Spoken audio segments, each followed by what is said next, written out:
नमस्कार मित्रों, आप सभी का आपके अपने YouTube चैनल आरपीएससी विद नवीन सैनी में स्वागत है।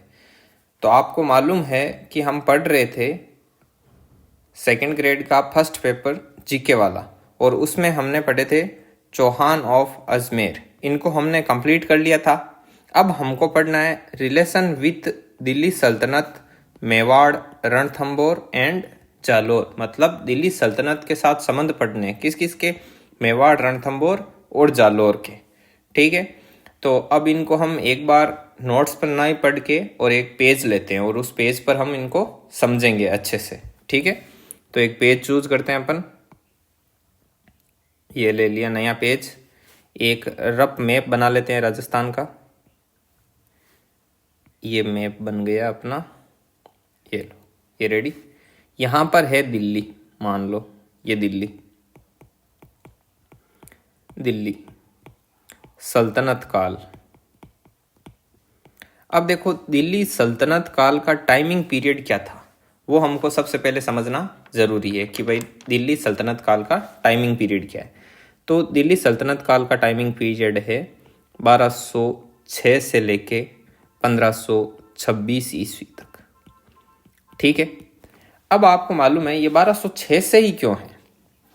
देखो, पृथ्वीराज चौहान में हमने पढ़ा था 1192 ईस्वी में जो अपने तराइन का सेकेंड युद्ध हुआ, और उसमें क्या हुआ कि जो पृथ्वीराज चौहान मारा गया और मोहम्मद गौरी की जीत हुई। उसके बाद में मोहम्मद गौरी 1206 ईस्वी में मोहम्मद गौरी की डेथ हो गई। किस वजह से हुई उसमें मैंने आपको बताया था कि पंजाब साइड वहाँ पर वो खोखरों के विद्रोह को दबाने के लिए गया था और वहीं उसकी क्या हो गई थी, मृत्यु हो गई थी। अब उसके बाद में क्या हुआ कि जो मोहम्मद गौरी का एक गुलाम था, उसका नाम मैंने बताया था आपको कुतुबुद्दीन ऐबक, जो कि जब तराइन का सेकेंड युद्ध हुआ था उसके बाद में जो एरिया उसने विजय हासिल की थी, जिस एरिया पे मोहम्मद गौरी ने, उस एरिया को वो क्या करता था, हैंडल करता था, उसका मैनेजमेंट वगैरह करता था। तब इनकी मृत्यु हो गई। जैसे ही इनकी मृत्यु हुई और उसके बाद में मोहम्मद गौरी की मृत्यु होते ही कुतुबुद्दीन ऐबक ने सारा शासन अपने हाथ में ले लिया। ठीक है, और मतलब एक गुलाम की तरह ना रहकर एक स्वतंत्र सत्ता उसने स्थापित कर ली थी। और इसी के साथ ही 1206 ईस्वी में जैसे ही मोहम्मद गौरी की मृत्यु हुई, कुतुबुद्दीन ऐबक गुलाम से हटकर स्वतंत्र सत्ता स्थापित की और गुलाम वंश की क्या हो गई, स्थापना हो गई। किसकी स्थापना हो गई? गुलाम वंश की स्थापना। और इसका पहला सुल्तान शासक कौन था? कुतुबुद्दीन ऐबक। और गुलाम वंश है, ठीक है, और गुलाम वंश का पहला शासक कौन है? कुतुबुद्दीन ऐबक। अब ये गुलाम वंश कब तक चलेगा? 1206 से लेके 1290 ईस्वी तक चलेगा। ठीक है, इतनी बात समझ में आ गई। अब देखो, ये चीज एक्स्ट्रा थी आपको ऐसे समझाने के लिए कि ताकि आपके दिमाग में आउटलाइन बन जाए। अब दिल्ली सल्तनत का काल है 1206 से लेके 1526 ईस्वी तक। अब देखो, टॉपिक में एकदम क्लियर दिया गया कि दिल्ली सल्तनत काल के साथ संबंध किसके पढ़ने? मेवाड़, रणथंभौर और जालोर के। ठीक है, अब हम सबसे पहले इसमें मेवाड़ देखते हैं। मेवाड़ बनाओ। मेवाड़ में कौन सा एरिया आएगा? आप ऐसे समझो, राजसमंद, भीलवाड़ा, उदयपुर और चित्तौड़गढ़। ये एरिया क्या हो गया आपके? ये उदयपुर वाला, मेवाड़ वाला। अब यहाँ पर सवाई माधोपुर में रणथंभौर, सवाई माधोपुर उस समय था ही नहीं, सिर्फ क्या, रणथंभौर। तो यहाँ पर आ गए रणथंभौर। ये हो गया यहाँ पर मेवाड़। ठीक है, यहाँ पर बना लेते हैं जालोर। आराम से समझो, धीरे धीरे पढ़ाएंगे ना, क्लास लंबी ले लेंगे। यहाँ पर हो गया जालोर। अब देखो, अब मेवाड़ है तो जो मेवाड़ राजवंश है ना, वो सबसे लंबे चलने वाले राजवंशों में से एक है, सबसे ज्यादा समय तक चला। मेवाड़ राजवंश का टाइमिंग पीरियड देखिए आप, 566 ईस्वी से लेके 1947 ईस्वी तक चला। ये 566 ईस्वी में आपको पता है इनकी जो स्थापना है, जो नींव किसने रखी थी? गुहिल या गुहादित्य ने। ठीक है, यहाँ से लेके और 1947 तक चला ये राजवंश। और यहाँ पे 1947 में कौन थे? महाराजा भूपाल सिंह थे, भूपाल सिंह। ठीक है, रणथंभौर वाला, रणथंभौर में टाइमिंग पीरियड लिख लो आप 1194 से लेके 1301 ईस्वी तक। जालोर का भी लिख लो 1181 ईस्वी से लेके 1311 ईस्वी तक, ये इनका टाइमिंग पीरियड है। 1181 ईस्वी में कौन आए थे यहाँ पे? कीर्तिपाल, जो कि चौहान वंश का ही था, और उसने यहाँ पे सोनग्रा चौहानों की क्या रखी थी? नींव रखी थी। ये बना लेते हैं, मेन स्ट्रक्चर अपना बन गया। अब क्या करना है? दिल्ली सल्तनत काल के साथ इनके संबंध पढ़ने। अब देखो मेवाड़ है तो 566 ईस्वी से लेकर 1947 तक नहीं पढ़ना है हमको, सिर्फ कौन सा पढ़ना है? मेवाड़ का 1206 से लेके और 1526 तक मेवाड़ की सिर्फ और सिर्फ दिल्ली सल्तनत के साथ क्या स्टोरी थी। वैसे तो मेवाड़ का इतिहास खूब लंबा चौड़ा है, अन्य राजाओं के साथ संबंध वगैरह खूब है, लेकिन हमको चर्चा करनी है सिर्फ इस टाइमिंग पीरियड के दौरान 1206 से लेकर 1526 ईस्वी तक मेवाड़ और दिल्ली सल्तनत के क्या संबंध थे वो पढ़ने। रणथंभौर भी देखो 1194 से 1301 ईस्वी भी है, इसके आगे का भी है, लेकिन हमको इस टाइमिंग पीरियड के दौरान दिल्ली सल्तनत के साथ क्या संबंध थे, सिर्फ उन्हीं संबंध को पढ़ना है। एकदम पॉइंट टू पॉइंट चलना है, हल्का फुल्का भी हमको इधर उधर भटकना नहीं है अपने ट्रैक से, है ना। और जालोर का भी कहाँ से लेके कहाँ तक? 1206 से लेके 1526 ईस्वी के मध्य जितना भी यहाँ का जो शासन आता है, अपने को पतन हो जाए तो बस पतन हो गया, वरना इनके अंडर में रहे, इनके साथ संधियां वगैरह, लड़ाई झगड़े सारे पढ़ने, ठीक है। और पढ़ने क्या है? सिर्फ दिल्ली सल्तनत के साथ सिर्फ इनके संबंध पढ़ने, ठीक है। तो मेन चीज तो ये थी, ठीक है। अब हम आते हैं नोट्स पर, आ जाते हैं। एक सेकेंड रुकना, आगे हम नोट्स से पढ़ते हैं ना, ठीक है। नोट्स पर आ जाओ आप, ये पेन ले लेते हैं और आ जाओ नोट्स पर आप सीधा ही। देखो दिल्ली सल्तनत के साथ अपने को क्या पढ़ने हैं? संबंध पढ़ने, ठीक है। कलर दूसरा लेते हैं, ये थोड़ा ठीक नहीं है। दिल्ली सल्तनत के साथ हम संबंध पढ़ेंगे, किस किस के? मेवाड़, रणथंभौर एवं जालोर। ये मेरे नोट्स बनाए हुए हैं, ये नोट्स हैं, वो आपको टेलीग्राम चैनल पर उपलब्ध होंगे पीडीएफ के रूप में। आप वीडियो देखो, आपकी इच्छा हो तो वीडियो के साथ साथ अच्छे से नोट्स बना लो। यदि आपकी इच्छा ना हो तो पहले वीडियो देख लो, उसके बाद नोट्स बना लो। आप जैसा चाहो वैसा कर लो, ठीक है। ये नोट्स हैं, देख लो किस प्रकार लिखे हुए हैं। इसी प्रकार आपको लिखना है ताकि एग्जाम के समय आपको रिवीजन करने में आसानी हो। देखो सबसे पहले हम पढ़ेंगे मेवाड़, और सबसे बड़ा भी क्या है? मेवाड़ी है ना। ये जो बाकी है ना रणथंभौर एवं जालोर, इनका ज़्यादा वर्णन नहीं मिलेगा, लेकिन आपको इसका बहुत ज़्यादा वर्णन मिलेगा, ठीक है। तो पढ़ना शुरू करते हैं। उदयपुर अर्थात मेवाड़ के प्राचीन नाम क्या है? सिवी, प्रागवाट, मेदपाट आदि रहे। ये मेदपाट वगैरह ये क्यों बोलते हैं? क्योंकि इस क्षेत्र पर पहले मेद अर्थात मेव या मेर मेद जाति का अधिकार रहने से इसका नाम क्या पड़ा? मेदपाट पड़ा। और मेदपाट का ही जो अपभ्रंश रूप है वो समय के साथ साथ क्या हो गया? मेवाड़ हो गया, ठीक है। अब देखो जो मेवाड़ राजवंश था यहाँ पर, जो सबसे पहले गुहिल राजवंश की स्थापना हुई थी यहाँ पर, गुहिल राजवंश की स्थापना। तो गुहिल राजवंश की स्थापना 566 ईस्वी में गुहिल गुहादित्य के द्वारा की गई थी। तो समझ में आ गई। तो इनके जो आदि पुरुष मान लो, जो शुरुआत में इसकी स्थापना करने वाले या गुहिल राजवंश की स्थापना करने वाले, वो कौन थे? गुहिल या गुहादित्य। मेवाड़ के शासकों की जो प्रारंभिक राजधानी थी वो क्या थी? नागदा थी। नागदा कहाँ है? उदयपुर में, ठीक है। ये चीज इंपॉर्टेंट है, इसको ध्यान में रखना आप कि मेवाड़ के जो शासक थे उनकी प्राचीन राजधानी या प्रारंभिक राजधानी शुरुआती वो कौन सी थी? नागदा, उदयपुर थी। अब देखो गुहादित्य के पिता और माता का नाम कोई खास इंपॉर्टेंट नहीं है, लेकिन मैंने ऐसे ही लिख दिया था, ध्यान में रहा तो, है ना। तो इनके पिता का नाम था शिलादित्य व माता का नाम था पुष्पावती। आगे बढ़ो, अगला पॉइंट। मेवाड़ का जो वास्तविक संस्थापक है वो कौन है? बप्पा रावल, जिन्हें काल भोज के नाम से भी क्या होता है? जाना जाता है। अब देखो आपको यदि ऐसा पूछ ले कि भी मेवाड़ का संस्थापक, सिर्फ संस्थापक वगैरह या स्थापना करने वाला पूछ ले, तो क्या लिखना है? गुहिल या गुहादित्य सही करना है। लेकिन यदि वास्तविक नाम आ जाए, सिर्फ वास्तविक नाम आते ही आपको क्या करना है? वहां पर बप्पा रावल या काल भोज करना होगा, ठीक है। अब देखो बप्पा रावल के बाद में उसी का वंश था अल्लट। अल्लट ने क्या किया? आहड़ को अपनी दूसरी राजधानी बनाया। तो पहली और प्रारंभिक राजधानी कौन सी थी? नागदा थी, उदयपुर वाली। और दूसरी राजधानी कौन सी थी? आहड़। आहड़ को अपने धूलकोट वगैरह पढ़े थे ना, कालीबंगा, उस समय कालीबंगा पढ़ाया, उसके बाद आहड़ सभ्यता पढ़ाई, तो आहड़ सभ्यता के अन्य नाम भी बताए थे ना मैंने आपको, तो वो चीज है। तो वो कौन थे, कोई पूछ ले आपको कि भाई आहड़ को जो मेवाड़ राजवंश की दूसरी राजधानी किसने बनाया, तो वो बनाया था अल्लट ने। अल्लट कौन था, बप्पा रावल का ही वंशज था। अल्लट ने मेवाड़ में सबसे पहले नौकरशाही का गठन किया, ये बहुत ही इंपॉर्टेंट है, ठीक है। इससे पहले नौकरशाही ब्यूरोक्रेसी नहीं थी यहाँ पे, इसी ने किया था नौकरशाही का गठन। अब देखो आगे पढ़ते हैं। एक चीज बप्पा रावल के बारे में और बता दूं आपको, जो नोट्स कहाँ गए, ये रहे।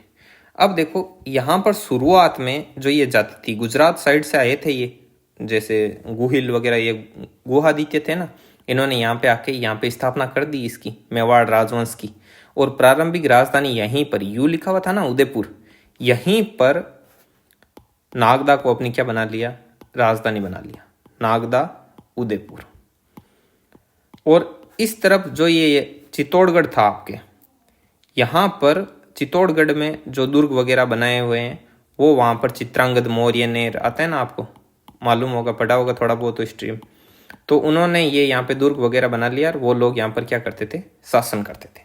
अब शुरुआत में जब ये नए नए आए, हाल इनको मालूम नहीं है कि भाई यहाँ पर हम शासन करेंगे या यहाँ पर कोई जाति रह रही है, इनके बीच में कोई टकराव वगैरह कुछ नहीं था, ये अपना कार्य शांतिपूर्वक कर रहे थे। शुरुआत में आए तो इतने शक्तिशाली भी नहीं थे, और यहाँ पर ये चित्रांगद मौर्य वगैरह ये भी अपना काम कर रहे हैं। ये मेवाड़ तो पूरा बाद में बना ना, जैसे जैसे समय निकलता गया वैसे वैसे आगे बढ़ते गए, ठीक है।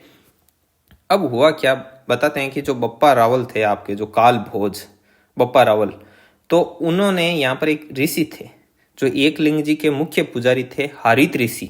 हारित ऋषि के आशीर्वाद से सन 734 ईस्वी में, सन 734 ईस्वी में यहाँ के जो चित्तौड़ दुर्ग यहाँ पर जिसका शासन था वो कौन थे, मौर्य राजा मान, उनसे इसने क्या कर लिया, चित्तौड़ जीत लिया। समझ में आ गई आपको बात। अब चित्तौड़ इनके अंडर में आ गया, किसके, मेवाड़ राजवंश वालों के, लेकिन फिर भी इन्होंने अपनी राजधानी किसको बनाए रखा, नागदा को बनाए रखा। तो ये चीज बप्पा रावल काल भोज के हिसाब से इंपॉर्टेंट है, ठीक है। फिर से नोट्स पर आ जाओ।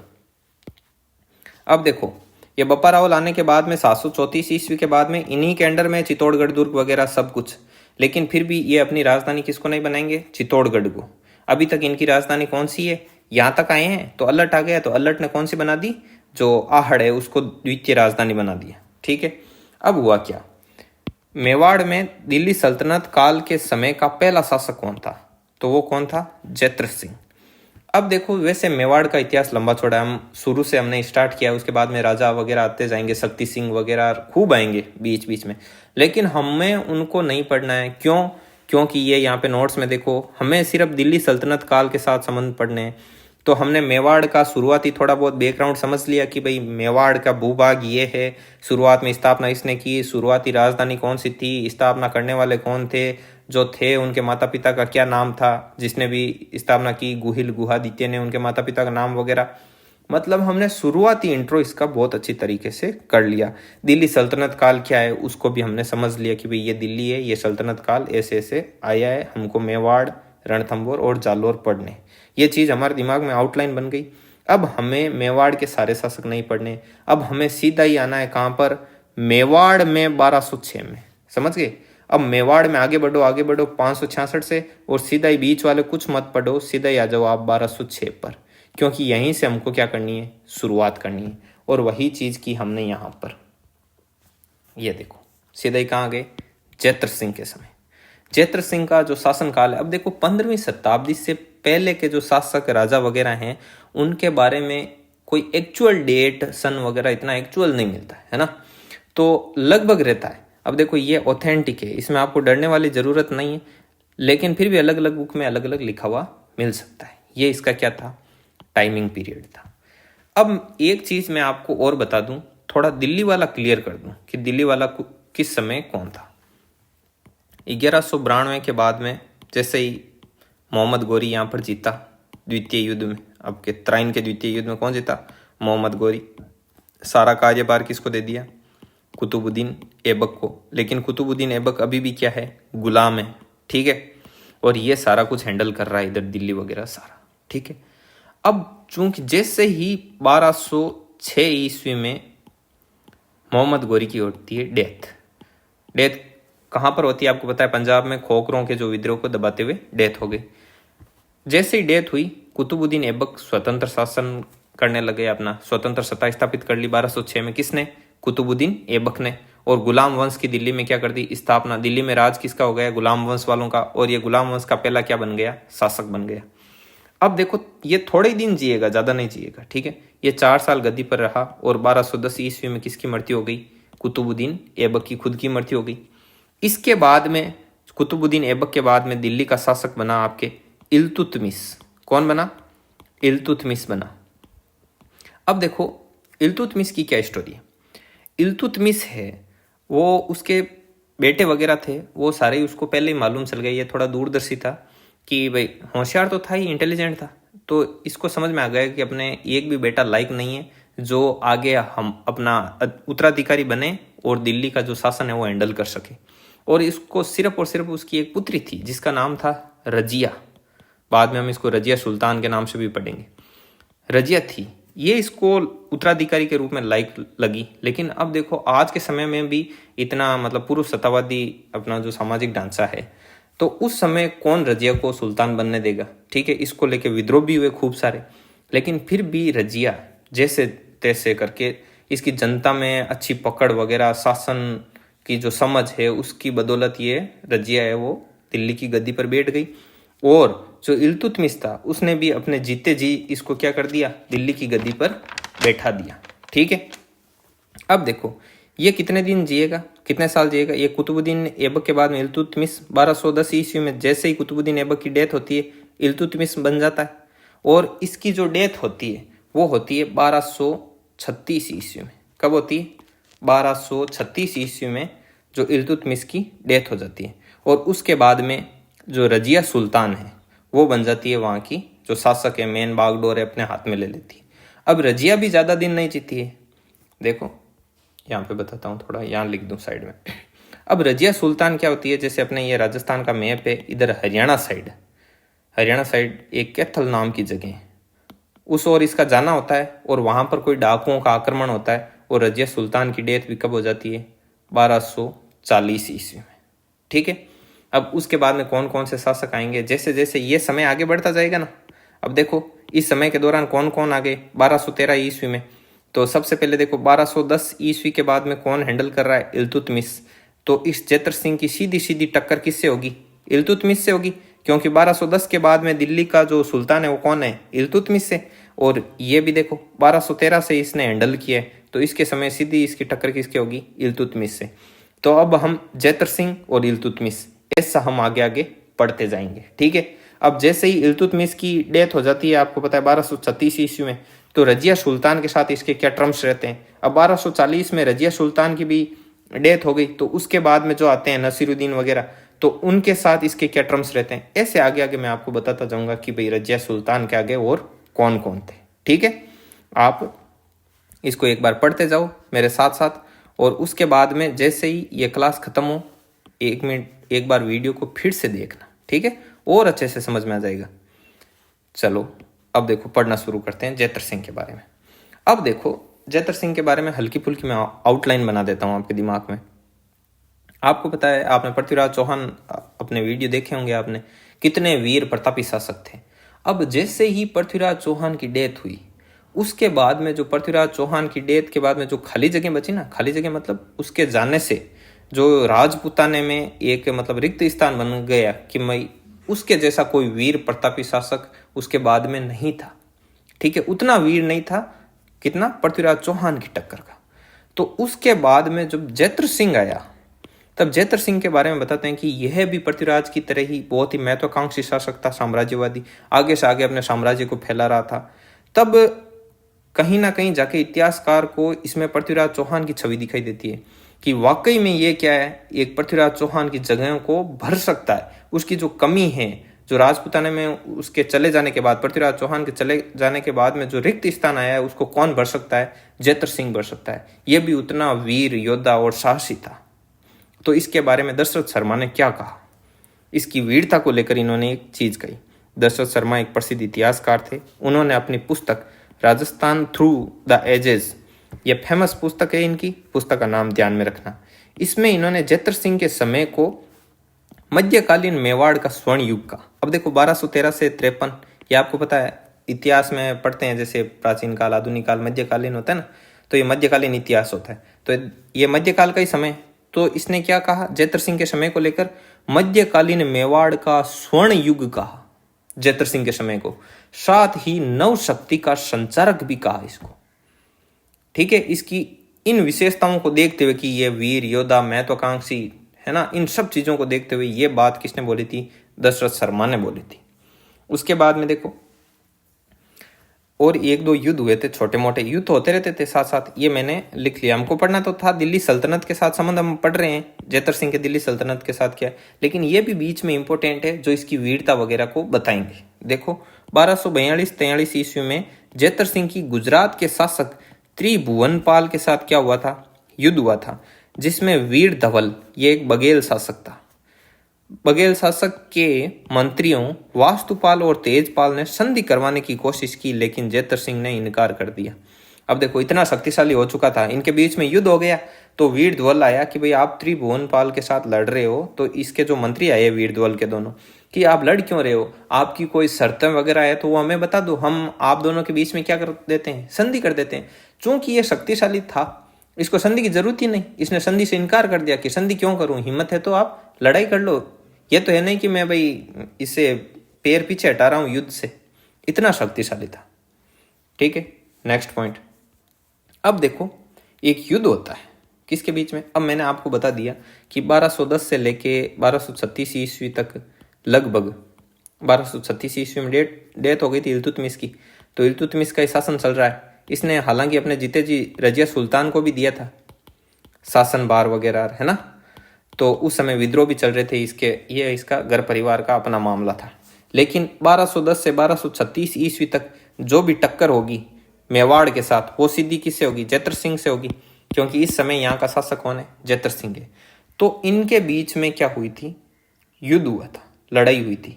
ठीक है, अब उस लड़ाई के बारे में देखो। अब उस लड़ाई का क्या है, एग्जैक्ट टाइम नहीं मिलता कि ये किस समय हुआ युद्ध, तो बताते हैं कि ये 1222 से लेके 1229 ईस्वी के मध्य हुआ था। और एक बार कोई कंपटीशन एग्जाम में ये इस युद्ध के बारे में पूछ लिया और उसमें 1227 को राइट माना, तो इस हिसाब से मैंने आप इसको यहाँ पर लिख लिया, आप भी ध्यान में रखना। 1222 से 1229 की बाउंड्री ध्यान में रखना, और एग्जैक्ट पूछ ले तो उसमें क्या करना है आपको, 1227 करना है। ठीक है, और इनके बीच में युद्ध हुआ, उस युद्ध को किस नाम से जाना जाता है, भूताला का युद्ध के नाम से जाना जाता है। अब ये भूताला कहाँ है, उदयपुर में। ठीक है, युद्ध किस किस के बीच में हुआ था, जेतर सिंह और इल्तुतमिश दिल्ली के शासक सुल्तान के बीच में हुआ था। विजय किसकी हुई, जेतर सिंह की हुई, लेकिन नागदा नष्ट अतः नई राजधानी चित्तौड़ को बनाया। अब इस चीज के बारे में मैं आपको बता देता हूं कि ये वाली चीज क्या है। अब देखो यहां पर है, इधर है दिल्ली, ठीक है, यहां से आएगा वो, इधर अपना मेवाड़। बोला जाता है कि वो यहां पर आया, जेतर सिंह के इधर घेरा डाल के बैठ गया। कुछ तो बोलते हैं कि, कुछ इतिहासकार बताते हैं कि इनके बीच में युद्ध हुआ और जेतर सिंह है वो विजय रहा। ठीक है, और कुछ इतिहासकार बोलते हैं कि विजय जैसा कुछ नहीं हुआ, लेकिन इल्तुतमिश को इसने आगे नहीं बढ़ने दिया। किसने, जेतर सिंह ने। जेतर सिंह ने इसको यहां पर रोक के रखा, इसको आगे बढ़ने ही नहीं दिया, तो थक हार कर इल्तुतमिश ने वापस लौटने का फैसला किया। कुछ इतिहासकार ऐसा बताते हैं। चाहे जो भी हो, इल्तुतमिश जैसी जो दिल्ली के सुल्तान बड़ी शक्ति थी, उसको जेतर सिंह ने रोक के रखा, उसको आगे नहीं बढ़ने दिया, ये भी बहुत बड़ी बात थी। ठीक है भाई, उसको आप देख लो ना, लोहे के चने चबवा दिए इल्तुतमिश को। भाई दिल्ली की शक्ति आती है तो आप समझ लो ना कि भाई दिल्ली का शासक है तो शक्तिशाली है। जेतर सिंह ने इसको रोक लिया, इसका मतलब वीर पुरुष सही है। ठीक है, अब हुआ क्या, इल्तुतमिश जा रहा था तो उसने कहा भाई अब अपन जीत नहीं पाए इस एरिया को, तो जाते जाते कुछ नुकसान तो करो। तो उसने अपनी एक टुकड़ी को, जो इसकी सुसज्जित राजधानी थी नागदा, अब आपको पता है जो नागदा है उदयपुर में, कोई भी शासक अपनी राजधानी किसको बनाता है, जो व्यापारिक केंद्र हो, वहाँ के मतलब थोड़ी बहुत फैसिलिटी हो, हर चीज की, पानी वगैरह सारी कुछ सुविधा होती है, उसी को तो बनाता है राजधानी। बोले कि नागदा ही है इसके पास सबसे अच्छी, इसको उजाड़ दो, वहाँ मार काट वगैरह ऐसे मचवा दी। तब हुआ क्या, अब वो तो चला गया ये काम करके, तो जैतर सिंह ने कहा भाई कि यहाँ पर एक बार का तो सारा कुछ हो गया, डामाडोल हो गया नागदा में मामला। तो उसने क्या किया, अपनी राजधानी है वो चित्तौड़ शिफ्ट कर दी। कहाँ पर शिफ्ट कर दी, चित्तौड़ को राजधानी बना दिया। किसने बनाया, अब क्वेश्चन बन सकता है कि चित्तौड़ को अपनी राजधानी किसने बनाया, तो वो बनाया था जैतर सिंह ने। अब देखो ये समय कौन सा था, 1227 का। अब आगे देखो 1301 वगैरह और आगे जाके जो साके वगैरह होंगे ना, उस समय अपने जो राजधानी होगी मेवाड़ राजवंश की वो कौन सी होगी, चित्तौड़ होगी। तो ये यहाँ से चेंज हुई और इस वजह से चेंज हुई, समझ गए। अब कोई लोग पूछ ले कि भाई इस युद्ध की कहीं जानकारी मिलती है क्या, भूताला के युद्ध की, ठीक है।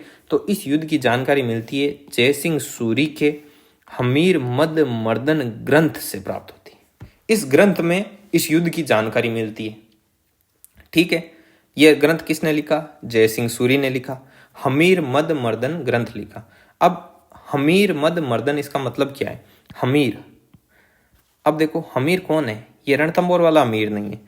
जो इल्तुतमिश था ना, उसका पूरा नाम था अमीर इल्तुतमिश, अमीर इल्तुतमिश। तो इस अमीर से ये हमीर लिया गया है। मद का मतलब होता है जो घमंड होता है, और मर्दन का मतलब होता है चूर चूर कर देना या उसको तोड़ देना, मिटा देना उसको। मतलब जो इल्तुतमिश था उसके घमंड को क्या कर दिया, चूर चूर कर दिया। यह मतलब होता है हमीर मद मर्दन का, ठीक है। इसको रब कर देते हैं, वापस पेन चूज करते हैं। अब आगे पढ़ो और देखो फरिश्ता क्या बोलता है। फरिश्ता के अनुसार 1248 ईस्वी में दिल्ली सुल्तान नासिरुद्दीन महमूद ने मेवाड़ पर आक्रमण किया लेकिन परास्त हुआ। अब देखो ये नासिरुद्दीन बीच में कैसे आ गया, मैंने आपको बता दिया 1206 ईस्वी में कुतुबुद्दीन ऐबक बना। कुतुबुद्दीन ऐबक 1210 ईस्वी तक चला। 1210 ईस्वी से कौन बन गया, इल्तुतमिश बन गया।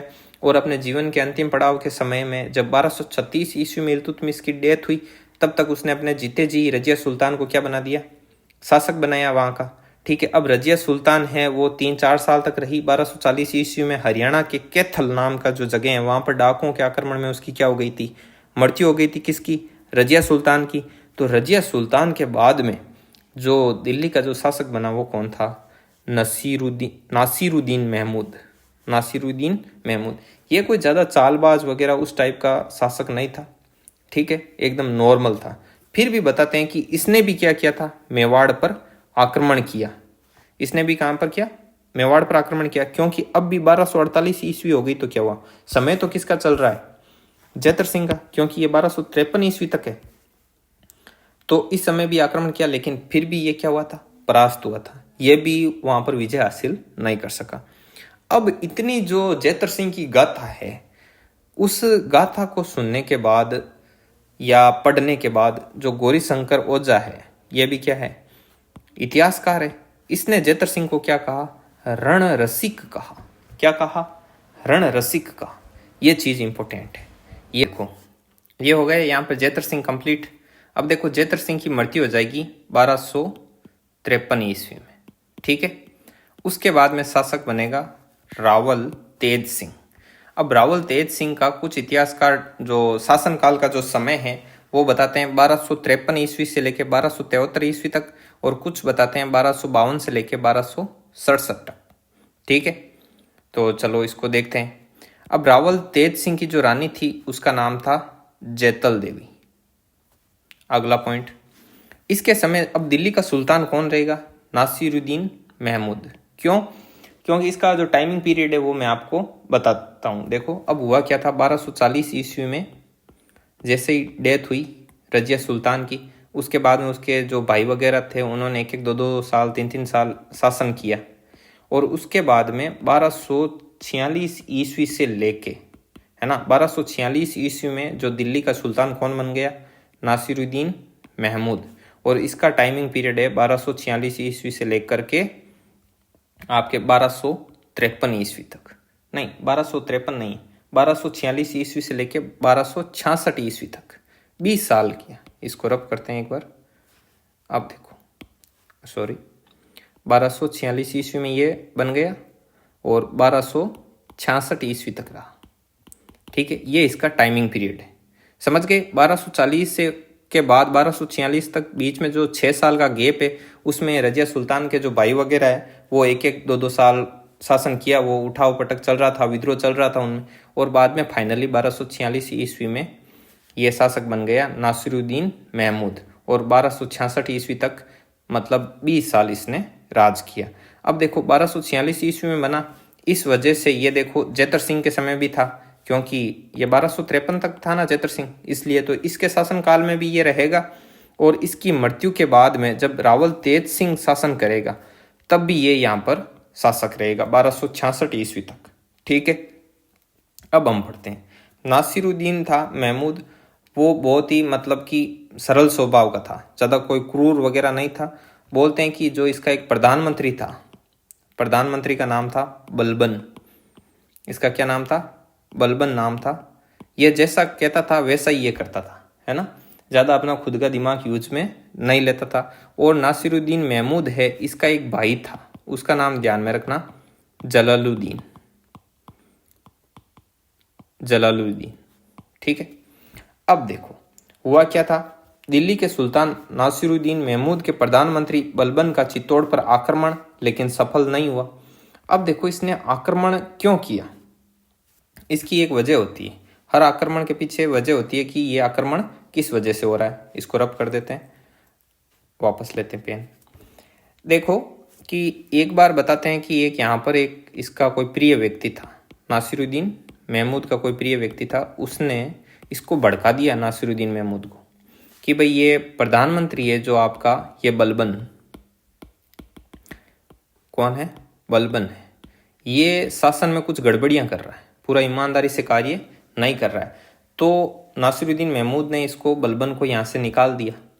यहाँ से निकालने के बाद में ये बलबन इस साइड आ गया, आपके ये जो रणथंभौर है, ये बूंदी वगैरह ये जगह है ना, इस साइड आ गया और चाहता था कि मैं अपने आप को प्रूव करूं, इनको जीत लूं, यहाँ से रणथंभौर को, यहाँ पे बूंदी वगैरह इन जगहों को जीत के और इसको खुश करूं, किसको, नासिरुद्दीन महमूद को। लेकिन ये इसको जीत नहीं पाया। और इसी बीच बताते हैं कि जो जलालुद्दीन था, जलालुद्दीन जो कि नासिरुद्दीन महमूद का भाई था, वो भागकर इस तरफ आ गया, किस साइड, मेवाड़ साइड आ गया। ठीक है, तो नासिरुद्दीन महमूद को ऐसा लगा कि हो सकता है कि रावल जो तेज सिंह है उसने इसको क्या दी हो, शरण दी हो। तो इस बात को लेकर इनके बीच में क्या हो जाता है, झगड़ा हो जाता है। तब क्या होता है, जैसे ही झगड़ा होता है तब नासिरुद्दीन महमूद है वो इसको, बलबन को वापस बुलाता है और प्रधानमंत्री बनाता है वापस, और सेना देकर चित्तौड़ पर आक्रमण के लिए इसको रवाना करता है। ये यहाँ पर आकर आक्रमण करता है लेकिन ये सफल नहीं होता है। ठीक है, अब तेज सिंह कुछ उपाधियां भी धारण करता है। तो तेज सिंह ने परम भट्टारक, महाराजा धीराज, परमेश्वर, महाराजा धीराज परमेश्वर, ये पूरा यहाँ से कॉमा हटा लेना है, महाराजा धीराज परमेश्वर की उपाधियां धारण की थी।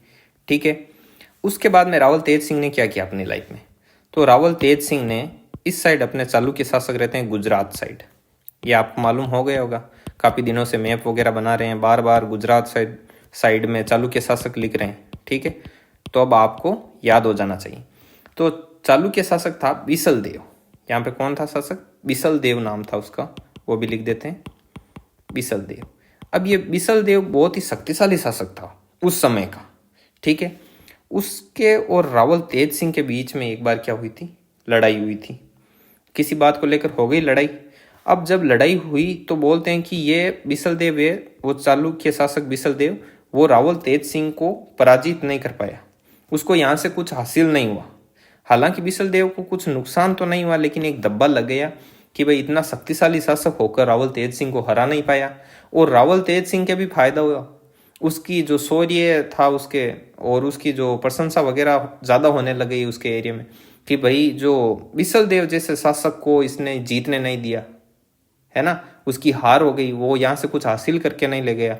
तो ऐसे करके, और जो रावल तेज सिंह है उसकी बहुत ही वाहवाही हुई उस समय सभी शासकों के बीच में।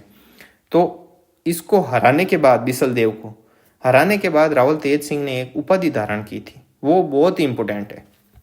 तो रावल तेज सिंह ने जब चालुक्य शासक बिसल देव को पराजित किया तब उमापति वार लब्ध प्रौढ़ प्रताप की उपाधि धारण की। ये पूरी की पूरी क्या है, उपाधि है। ये उपाधि धारण की बताया जाता है कि ये उपाधि जो चालुक्य शासक हैं वो धारण करते थे, लेकिन चूंकि इसने जो बिसलदेव को पराजित कर दिया, इसलिए उमापति वार लब्ध प्रौढ़ प्रताप जो चालुक्य शासकों की उपाधि थी वो किसने धारण कर ली? रावल तेज सिंह ने धारण कर ली। ये इससे जुड़ा हुआ एक इंपॉर्टेंट किस्सा है, ठीक है। और देखो एक क्वेश्चन आता है, फेमस है, कई बार रिपीट भी होता है, मेवाड़ का सबसे प्राचीन चित्रित ग्रंथ कौन सा है? तो वो है श्रावक प्रतिक्रमण सूत्र चूर्णी। ये ग्रंथ है, ये ग्रंथ का पूरा नाम है। ये फैक्ट है और फैक्ट आपको डायरेक्ट याद रखने हैं, लिख लिख के याद करने। अब देखो 1260 ईस्वी में आहड़ में कमलचंद्र, एक चित्रकार का नाम है, कमलचंद्र कौन है? चित्रकार है। उसके द्वारा श्रावक प्रतिक्रमण सूत्र चूर्णी नामक ग्रंथ चित्रित किया गया था। कब किया गया था? 1260 ईस्वी में किया गया। कहाँ किया गया? आहड़ में किया। किसने किया? कमलचंद्र ने किया। कमलचंद्र कौन था? एक चित्रकार था। उसने एक ग्रंथ चित्रित किया। उस ग्रंथ का क्या नाम था? श्रावक प्रतिक्रमण सूत्र चूर्णी, जो कि मेवाड़ का सबसे प्राचीन चित्रित ग्रंथ है, ठीक है। तो ये दोनों लाइनें मोस्ट इंपोर्टेंट है, ध्यान में रखना। और देखो इसकी रानी को लेकर एक बात इंपॉर्टेंट है, जो रावल तेज सिंह की जो रानी थी, रानी जैतल देवी, रानी जैतल देवी ने चित्तौड़ में श्याम पार्श्वनाथ मंदिर का निर्माण करवाया था, ठीक है। अब इसका जो टाइमिंग पीरियड है वो खत्म होता है। कुछ इतिहासकार बोलते हैं कि 1252 से लेके 1267 ईस्वी तक है। तब तो आप समझ लो कि जो ये नासिरुद्दीन महमूद था, ये भी कहाँ से कहाँ तक था? 1246 से 66 ईस्वी तक था। यदि एक्चुअल में है ये सही है, तब तो नासिरुद्दीन महमूद के साथ ही इसका शासन खत्म हो जाएगा, इसके आगे वाला आ जाएगा। और ये है यदि 1253 से लेकर 73 ईस्वी तक, इसको यदि सही माने तो फिर ये इसके नासिरुद्दीन महमूद के बाद में भी यहीं पर रहेगा, ठीक है। तो चलो पढ़ते हैं आगे। अब इसके बाद में इसका बेटा आता है, उसका नाम क्या था? समर सिंह। समर सिंह का टाइमिंग पीरियड बताते हैं 1273 से लेकर 1302 ईस्वी तक। जब इसका टाइमिंग पीरियड 1273 से शुरू करते हैं, तब आप देखो ये वाला सही बैठता है, ठीक है। क्यों? क्योंकि 1252 से लेकर 67 वाले को सही माने तो 4 साल तो 70 तक के ये और आगे वाले 3, ये 7 साल बीच में गैप कौन मिटाएगा? तो इस वजह से सही किसको मान लिया जाता है? इसको ज़्यादा सही मानते हैं। सही तो ये भी है, लेकिन ज़्यादा सही किसको मानते हैं? इसको। अब देखो इसके बाद में इसका बेटा आ गया समर सिंह। अब समर सिंह के पिता का नाम क्या होगा? रावल तेज सिंह है, ये ऊपर वाले जो भी हमने पढ़े। और माता कौन है? जैतल देवी। कौन सी जैतल देवी? जिसने श्याम पार्श्वनाथ मंदिर का क्या करवाया? निर्माण करवाया, ठीक है। अब इस समर सिंह के 2 पुत्र होते हैं। एक तो पुत्र होते हैं रतन सिंह और दूसरे पुत्र थे कुंभकर्ण। अब देखो ये रतन सिंह वही हैं जिनकी रानी वो है पद्मिनी, पद्मावती, ठीक है। 1303 में यहाँ पे साका भी होता है ना मेवाड़ में, 1303 में। 1301 में कहाँ पर होता है साका? 1301 में जो रणथंबोर वाला अमीरदेव चौहान की जो पत्नी थी रंगदेवी, उसने किया था वो 1301 वाला वो होता है आपके। और 1303 में कौन सा होता है? ये पद्मिनी वाला। और एक और साका होता है जैसलमेर में, उस साके को क्या बोलते हैं? अर्ध साका। अब देखो ये साका वाला सिस्टम भी आपको बता देते हैं कि ये साका क्या है। एक पेज पर समझाते हैं आपको, ये यहाँ पर बता देते हैं। साका कैसे भी लिख लो, ऐसे लिख लो साका। अब देखो साका में क्या होता है? एक केसरिया होता है, केसरिया और जौहर, इन दोनों को मिला करके हम क्या बोलते हैं? साका। अब होता क्या था, जैसे ये दुर्ग है भाई, अपनी सुरक्षा के लिए राजा वगैरह क्या बनाते थे? दुर्ग बनाते थे। ये दुर्ग बना लिया, ठीक है। अब और दुर्ग के अंदर राजा, रानियां, प्रजा, दासियां सब कुछ किसके अंदर रहते थे? दुर्ग के अंदर, दुर्ग के प्रकोटे में सुरक्षित रहते थे। अब जो यहाँ के राजपूत शासक थे उनमें से बहुत ही कम शासक ऐसे थे जो महत्वाकांक्षी प्रवृत्ति की थे, दिग्विजय की नीति अपनाते थे, आसपास के क्षेत्र को जीतने में विश्वास करते थे। बाकी लोग क्या करते थे? अपनी रियासत का ध्यान रखते थे, शांतिपूर्वक, शांति प्रिय थे, ठीक है। तो इनके पास में कोई ज़्यादा बड़ी सेना वगैरह नहीं होती थी, है ना। ऐसे एकदम सेना जैसे आज अपने मिलिट्री होती है ना, वैसे ज़्यादा सेना नहीं रखते थे, सीमित रखते थे। और बाहर से जो आक्रांता आते थे, जो तुर्क वगैरह, जो भी जिनका भी आक्रमण होता था मुगलों का, उनके पास में भारी भरकम सेना, गोला बारूद वगैरह सब कुछ होता था। अब जैसे ही वो आएंगे, वो सबसे पहले क्या करेंगे? इसको घेर के चारों ओर से दुर्ग को और बैठ जाएंगे। अब चूंकि इनके दुर्ग के दरवाजे होते थे मजबूत, और वो क्या रखते थे? बंद रखते थे। अब जाए तो जाए कैसे अंदर? परकोटा इतना ऊंचा कि उसको लांग नहीं सकते, और ये मजबूत दरवाजे। ठीक है, तो ये इनको क्या करते थे, चारों ओर से घेर लेते थे अच्छे तरीके से, क्योंकि इनके पास बड़ी सेना वगैरह थी। और वेट करते थे कि 1 महीना, 2 महीना, 3 महीना, 4 महीना, 6 महीने तक कि भाई ये कब तक बैठे रहेंगे अंदर। क्यों? क्योंकि अंदर इनके पास सीमित पानी, अनाज वगैरह, राशन पानी है, वो सब सीमित है। तब होता क्या था, जो अंदर राजपूत शासक वगैरह, राजपूत वीर होते थे, वो क्या करते थे, सब के सब कि भाई अब लास्ट में यही है कि लड़ना तो पड़ेगा, गेट तो खोलने पड़ेंगे। तो रानियां होती थी, वो क्या करती थी, इसके अंदर, दुर्ग के अंदर अग्नि के कुंड बने हुए थे, ऐसे कुंड बनाए जाते थे, कुंड बने हुए रहते थे पहले से ही। ठीक है, ये कुंड होते थे, ऐसे समझ लो कि भाई आग का एक तरीके से कुआं। तो अब इनको पता है कि हारेंगे हम, मालूम ही है कि भाई 12 लाख 1.5 लाख की सेना है, मान लो 1 लाख की है, और अपन अंदर 4,000, 5,000, 7,000, 10,000 जितने भी हैं, हारते हैं। हार होते ही जो ये मुगल वगैरह हैं, मुस्लिम आक्रांता, अरब, तुर्क वगैरह जो भी, तो वो आएंगे अंदर। तो वो आने के बाद में इनके मान सम्मान को क्या करते थे, मतलब मान सम्मान को ठेस पहुंचती थी इनके साथ, मतलब अत्याचार वगैरह करते थे, अनैतिक कार्य करते थे। तो इन सब से बचने के लिए, अपने मान सम्मान को बचाने के लिए, रानियां सारी की सारी क्या करती थी, जो रानियां, दासियां, जितनी भी जो लेडीज थी, वो क्या करती थी, सब के सब इसमें जो अपने इष्ट देव को याद करके, वो जो भी बोलते थे, इनका जो नारा वगैरह होता है ना, जैसे जयकारा जयकारा बोलते हैं, वो लगा के सब किसमें कूद जाती थी, आग में कूद जाती थी, अपने आप को अग्नि के हवाले कर लेती थी, ताकि अपने मान सम्मान को वो क्या कर सके, बचा ले। और जो ये आग में कूदती थी, जितने भी लेडीज वगैरह होती थी, जो बच्चियां, दासियां वगैरह जो भी, तो इस चीज को तो बोला जाता था जोहर। ठीक है, और जितने भी राजपूत वीर शासक होते थे, जो भी सैनिक वगैरह, जेंट्स जितने भी, वो सब सिर पर केसरिया पट्टा धारण करते थे। दुर्ग के दरवाजे खोल दिए जाते थे, और भूखे शेरों की तरह इस सेना पर टूट पड़ते थे कि जितना हो सके इनको मारो काटो, अपना तो मरना तय है, जितना हो सको उतना मारो। ठीक है, तो ये ऐसे लड़ते लड़ते क्या हो जाते थे, शहीद हो जाते थे। तो वो इस प्रकार शहीद होते ना, इस प्रोसेस को क्या बोलते हैं, केसरिया। तो पुरुष तो करते थे केसरिया, और महिलाएं करती थी जोहर। इन दोनों को मिलाकर इस चीज को क्या बोला जाता है, साका बोला जाता है। यदि दोनों में से एक भी कंप्लीट नहीं हो, मान लो या तो केसरिया हुआ जोहर नहीं हुआ, या जोहर हुआ केसरिया नहीं हुआ, तो उसको बोलते हैं अर्ध साका। और अपने राजस्थान का एकमात्र अर्ध साका हुआ था जैसलमेर में। ये अपने इसमें है नहीं, क्योंकि हम तो दिल्ली सल्तनत के साथ संबंध पढ़ रहे हैं, वो भी मेवाड़, रणथंभौर, जालोर के। ठीक है, तो ये ऐसे ही बता दिया है ताकि आपके नॉलेज में रहे। फिर से आ जाओ नोट्स पर। अब देखो आगे क्या होता है, ये यहाँ तक आ गया। अब देखो, इनके पुत्र थे रतन सिंह के समय वो जोहर वाली वो कहानी हुई थी। ठीक है, अब ये कुंभकर्ण थे ना, ये कुंभकर्ण चला गया नेपाल, और नेपाल में वहां पर राणा शाही वंश की नींव रखी। राणा वगैरह जो नेपाल साइड होते हैं ना, वो आज के दिन भी नेपाल के जो न्यूज वगैरह आप पढ़ते हो ना, कि वहां के हिंदू राजा ने इस प्रकार कहा, तो वो इन्हीं के क्या हैं, वंशज हैं। समझ गए। और रतन सिंह तो अपने थे ही यहाँ पर, आपको पता ही है, ये स्टोरी तो बहुत फेमस है, फिल्म तक बनी हुई है इस पर। ठीक है, एक चीज और है कि रतन सिंह तक के जो मेवाड़ शासक थे ना, रतन सिंह तक मतलब समर सिंह के बेटे रतन सिंह, तो रतन सिंह और रतन सिंह के पहले वाले अपने नाम के साथ क्या लगाते थे, रावल लगाते थे। ठीक है, और अब देखो 1303 में यहाँ पे यह साका हो जाएगा, और यहाँ पर एक बार का जो शासन है वो शत विकसित हो जाएगा, और उसके बाद में ये वापस बैक थ्रू करेंगे, और 1326 ईस्वी में यहाँ पर वापस जो मेवाड़ के जो वंशज हैं वो अपनी सत्ता वापस स्थापित करेंगे। तब वहाँ पर वो किस नाम का प्रयोग करेंगे, राणा। तो उसके बाद में उन्होंने राणा शब्द का प्रयोग करना शुरू कर दिया। तो इसने एक लकीर खींच दी रतन सिंह ने। रतन सिंह और रतन सिंह के पहले वाले जितने भी वो मेवाड़ के जो राजा वगैरह हैं, वो जो शासक, वो अपने नाम के पहले रावल शब्द का प्रयोग करते थे, और रतन सिंह के साथ जो रतन सिंह स्वयं भी रावल का प्रयोग करते थे, रावल रतन सिंह वगैरह। और इसके बाद में जितने भी जो शासक आएंगे वो सब किस शब्द का प्रयोग करेंगे, राणा शब्द का प्रयोग करेंगे।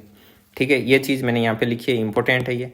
रतन सिंह तक के शासक नाम के आगे रावल शब्द का प्रयोग करते थे, जबकि 1326 ईस्वी के बाद राणा शब्द का प्रयोग करने लगे। अब ये गैप क्यों आया, 1303 में यहाँ पे अलाउद्दीन खिलजी का वो शासन हो गया, और उसके बाद में ये 1326, ये गैप क्यों आया, क्योंकि वापस बाउंस बैक करने में समय तो लगता है ना। तो ये चीज थी। एक पुत्र की तो ये कहानी खत्म हो गई नेपाल जाते ही, और एक पुत्र की कहानी यहाँ पर इस चीज़ के साथ ख़त्म हो जाएगी कि भाई वो साका वगैरह हुआ उसमें, और ये रावल वाला मैंने आपको बता ही दिया। अब देखो कुंभलगढ़ प्रशस्ति में जो समर सिंह था उसको शत्रुओं की शक्ति का अपहर्ता बताया। शत्रुओं की जो शक्ति होती है, अपहर्ता मतलब छीनना एक तरीके से। तो ये चीज, ये उपाधि किस में दी गई है? कुंभलगढ़ प्रशस्ति। प्रशस्ति का मतलब प्रशंसा करना। यह चीज मैंने आपको पहले ही बताई थी जब वो कालीबंगा वगैरह पढ़ा रहे थे ना, चौहान, उस समय बता दी। तो कुंभलगढ़ प्रशस्ति में समर सिंह को शत्रुओं की शक्ति का अपहर्ता बताया गया है। ये फैक्ट है, डायरेक्ट याद रखने। आबू शिलालेख है, उसमें समर सिंह को तुर्कों से गुजरात का उद्धारक बताया है। उद्धारक बता दिया, तुर्कों से। किसका उद्धारक? गुजरात का। यह चीज लिखी गई है आबू शिलालेख में। आबू शिलालेख में समर सिंह को तुर्कों से गुजरात का उद्धारक बताया गया है। समर सिंह के समय दिल्ली के सुल्तान बलबन और अलाउद्दीन खिलजी। अब देखो ये सुल्तान बलबन क्यों लिखा? अब देखो नासिरुद्दीन था, ठीक है, यहीं पर बता देता हूं। नासिरुद्दीन, नासिरुद्दीन का समय कब तक है? 66 तक, 1266 तक है, ठीक है। अब 1266 के बाद में यहाँ का जो शासक बनता है वो कौन बनता है? बलबन बनता है, ठीक है। और बलबन के बाद में अलाउद्दीन खिलजी, ठीक है, ये बनते हैं शासक आगे से आगे। अब देखो इसका समय कितना है? 1273 ईस्वी से लेके 1302 ईस्वी तक। अब चूंकि जो इससे पहले नासिरुद्दीन महमूद थे वो 1266 ईस्वी में ही फिनिश हो गए और ये आया 1273 ईस्वी में, तो नासिरुद्दीन वो वहां पर खत्म हो गए। तो अब नासिरुद्दीन के बाद में कौन आए? बलबन आए, ठीक है। एक तो बलबन आए, और एक चीज मैं आपको बताऊं, जो गुलाम वंश था, यहां पर स्पेस है अच्छा सा, यहां पे बता दूं, जो आपके जो शासन था 1246 से लेके 66 ईस्वी तक, यहां पर तो होंगे आपके नासिरुद्दीन महमूद, वो आगे। इसके बाद में आएंगे बलबन, और इसके बाद में आएंगे आपके अलाउद्दीन खिलजी।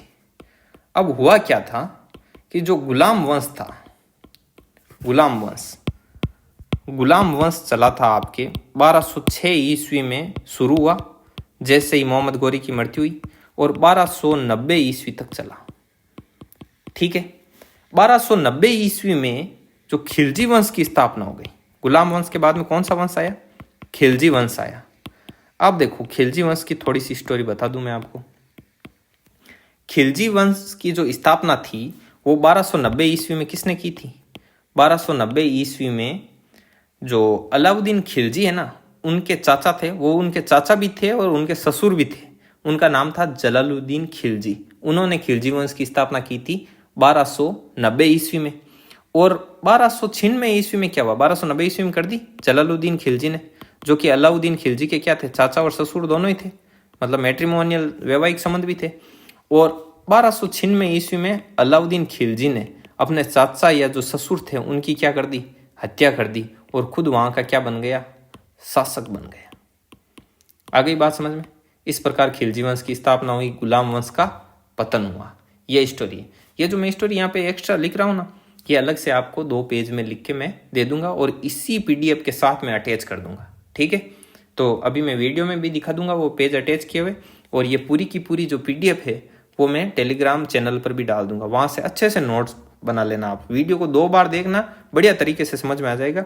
एक बार वीडियो देखते हो तो लगता है कि शायद प्रॉपर समझ में आया या नहीं आया, आपने कितना याद रहेगा, ऐसी हिचकिचाहट रहती होगी थोड़ी बहुत, स्वाभाविक है ना। 2 बार देख लेना वीडियो। तो ये बात है। ये बलबन और अलाउद्दीन खिलजी इसके समय के क्या थे? शासक थे। यहाँ थोड़ा रब कर देते हैं, आगे बढ़ते हैं अगला पॉइंट, ठीक है। अब देखो समर सिंह के समय रणथंभौर के हमीर ने चित्तौड़ पर आक्रमण कर वहां से खिराज बोलते हैं टैक्स वसूला। अब ये चीज कैसे संभव हुई, क्या हुआ? बोलते हैं कि एक बार ऐसा बताया जाता है, जैसे ये राजस्थान है, इस तरफ के जो यहाँ पे रणथंभौर का जो शासक है वो है हमीर देव बोलते, यहाँ आ गया आपके मेवाड़। अब हमीर देव है वो इधर कोई गुजरात में यहाँ पे कोई जगह थी, उसको जीत कर वापस लौट रहा था, इधर आक्रमण करके आया था, वापस आ रहा था। तो चूंकि ये शक्तिशाली था अमीर देव, तो उसने मेवाड़ पर यहाँ पर क्या बोल दिया, आक्रमण के लिए मतलब युद्ध की तैयारियां कर ली, कि बोले कि आ जाओ लड़ो सीधे ही। तो उन्होंने क्या बोला कि भाई लड़ाई वगैरह लड़ाई झगड़ा मत करो। तो उन्होंने यहाँ पे आक्रमण किया, भाई हल्का फुल्का चोट पहुंचाई इनको, बताया शक्ति का प्रदर्शन किया पूरा, और इनसे क्या कर लिया, टैक्स वसूल लिया।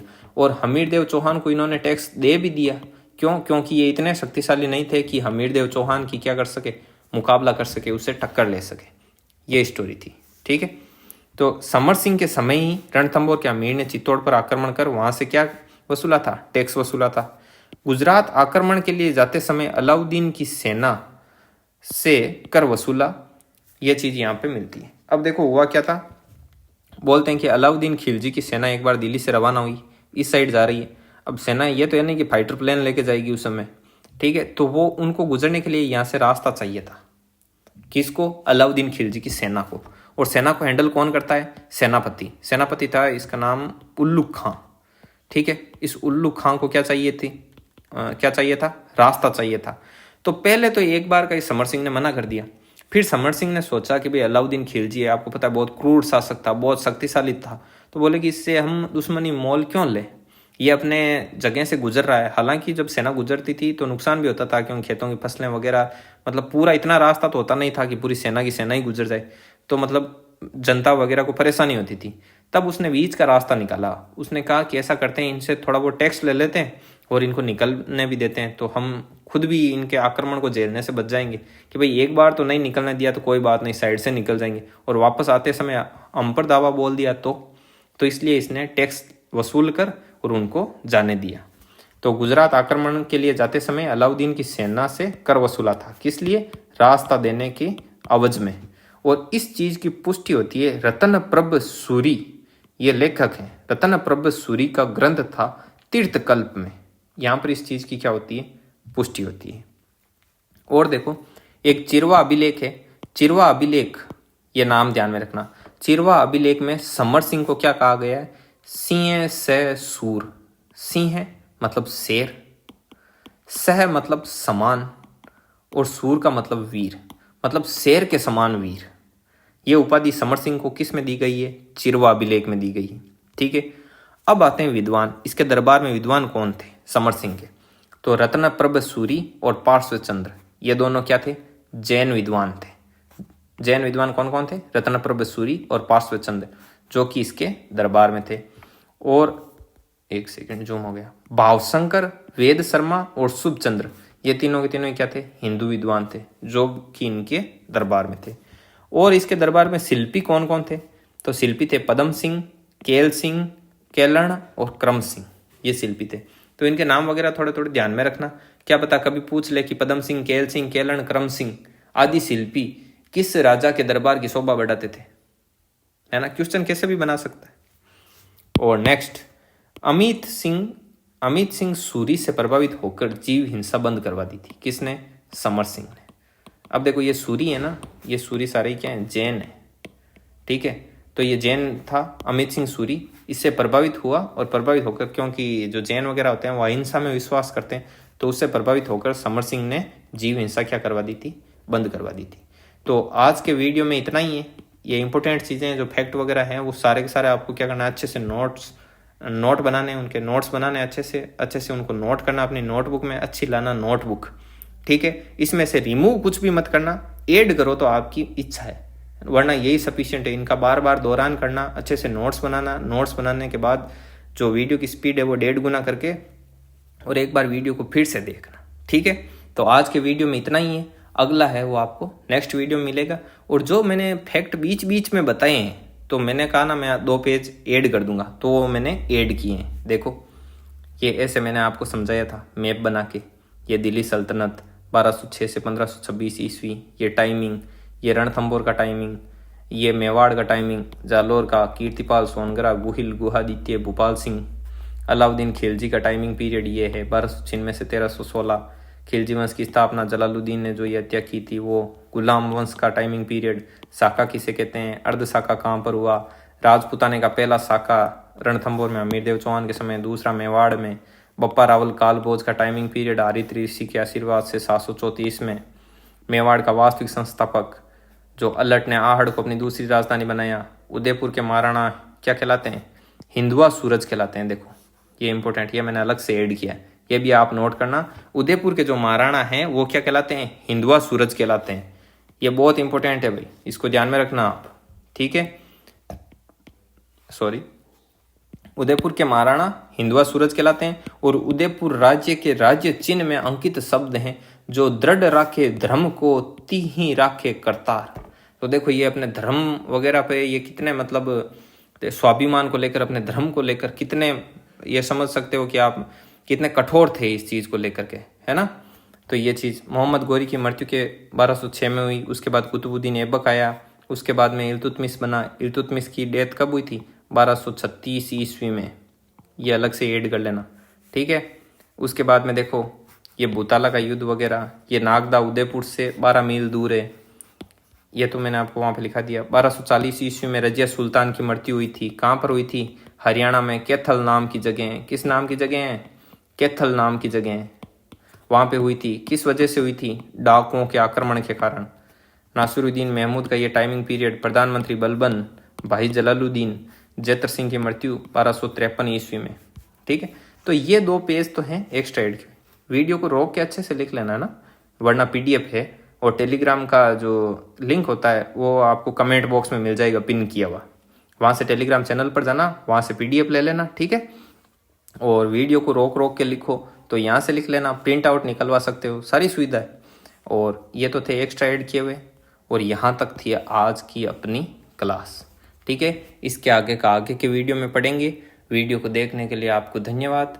जितना हो सके इस वीडियो के लिंक को शेयर करना, है ना। जो भी वंचित हैं स्टूडेंट वगैरह, जिनको भाई महंगे पेड कोर्स वगैरह नहीं खरीद सकते हैं, तो उन तक ये वीडियो ज़रूर पहुंचाना, ठीक है। इसी चीज़ को मैं आपकी फीस समझ लूँगा, ठीक है। सभी को पहुंचाना ये वीडियो, और जितना ज़्यादा हो सके उतने लोगों तक एक तो शेयर करो और सब्सक्राइब करो, ज़्यादा से ज़्यादा सब्सक्राइब करो, ताकि जल्दी से हमको लाइव की परमिशन मिले और हम लाइव आकर आपको पढ़ा सकें, लाइव आपके टेस्ट ले सकेंगे, सब आपके टेस्ट वगैरह सब कुछ होंगे, ठीक है। धन्यवाद।